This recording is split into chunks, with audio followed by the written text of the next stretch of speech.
Hey, what's up guys? In this video we're going to talk about monitors and TVs that you should be using for your wraparound system, or if you just want to have one of these monitors that we're going to talk about today, that'd be fine. I would go with a slightly larger version, but if you put 3 of these TVs together, then that will really fix things up. So this is kind of a good lead on to another video that we have. I'll leave a link up here if you want to go check that out.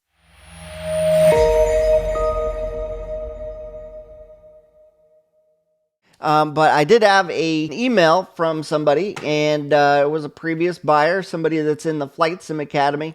I want to make my flight simulator as you have suggested with a 3 TV screen setup.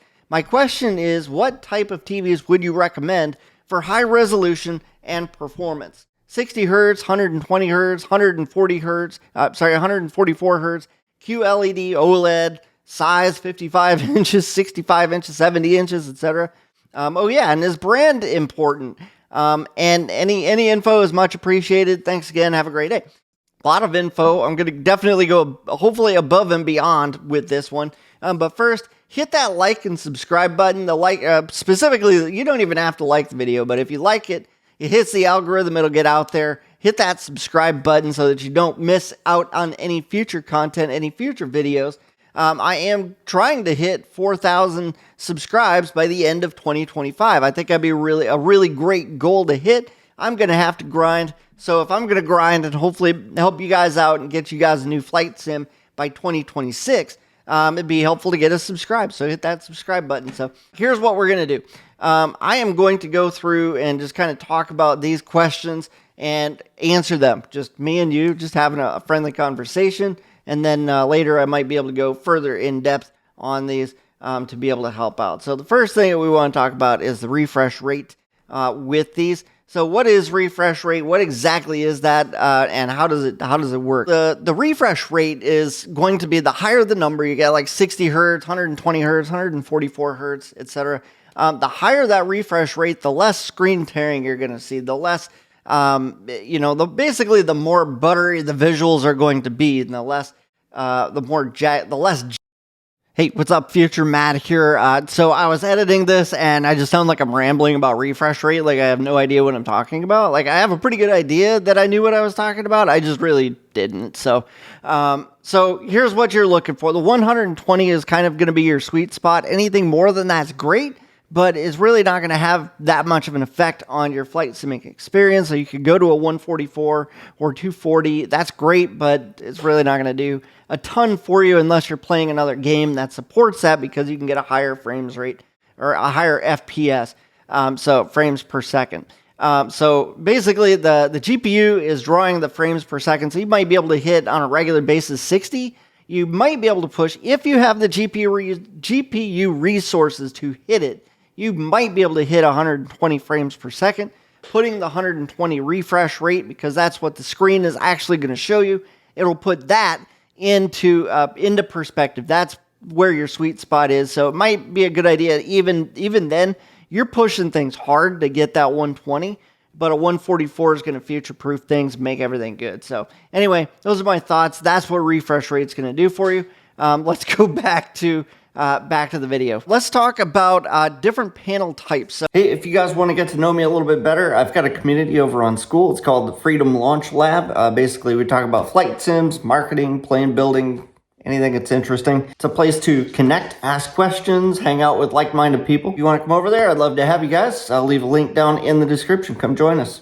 The panel types that we're looking at today, at least, are going to be QD, OLED, or OLED, OLED, which a lot of you guys have probably heard with like Switch. The Switch OLED model is just going to be a step up from the LED with the QLED models, and it's going to give you it's going to give you some, again with the buttery visuals, it's going to give you some fantastic blacks, fantastic contrast. It's going to look really good, and it's going to look good in a darker room because of those blacks. Okay, now if you have a more of a daylight room, you might want to go with a mini LED, or which is basically a QLED, but it's going to be more of a high-end QLED. So those are your options. Again, the QD OLED, the OLED, the mini LED, and then the QLED, which is it's going to be the so always keep this in mind. If you go cheap, you're probably going to buy twice, but you also get what you pay for. So make sure that this is within your budget, but make sure that it fits where you're going to have your flight sim as well. So if it's in a darker area, you probably want an OLED or a QD OLED, which is quantum dots, by the way. If you're going to be kind of in a room where there's more light pouring in, basically a room with windows in it, guys, you're going to want to probably go with like a QLED. It's just going to be a better fit for that. All of these options are going to look fine, but you're going to have a much deeper, richer picture quality when you go with OLED or QD OLED, okay?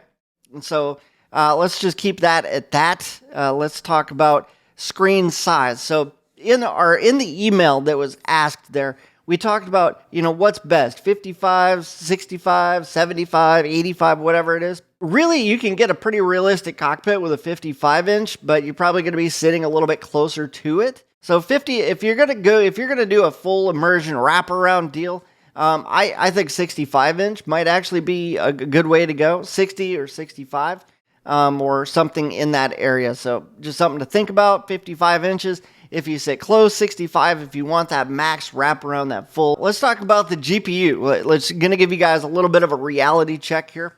The GPU is your graphics card. That's what's going to drive all of your TVs.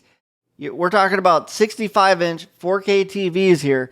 They're going to, and the higher the resolution, the more pixels that they're pushing, the more of a draw on the resources in your PC that these are going to be. I'm not talking about setting this up with a PlayStation or your Xbox. We're talking about a PC with a NVIDIA GeForce. Probably at the very least, I might be able to pull it off with mine, which is a 3080. I would recommend a 4080 or possibly something in the 50 series. Okay, so think about that. You may need, it's going to be heavy. It's going to be a heavy draw. You may need to drop the render scale or use VRR, which is the variable refresh rate. Generally, there is a setting to turn that on or off. Okay, so just a few things to think about. If you do go with that, make sure that you have the capacity to be able to actually plug those in and get the most use out of that. Now, what might matter more than the brand itself? Put enough money into it, get a good refresh rate, get the 4K, get the minimal bezel, and get yourself something that's got the HDMI 2.1 ports, all that good stuff. You want to make sure the TV has a game mode. So a lot of monitors or TVs will have different picture modes. Game mode is one of those. Make sure that you're looking into that.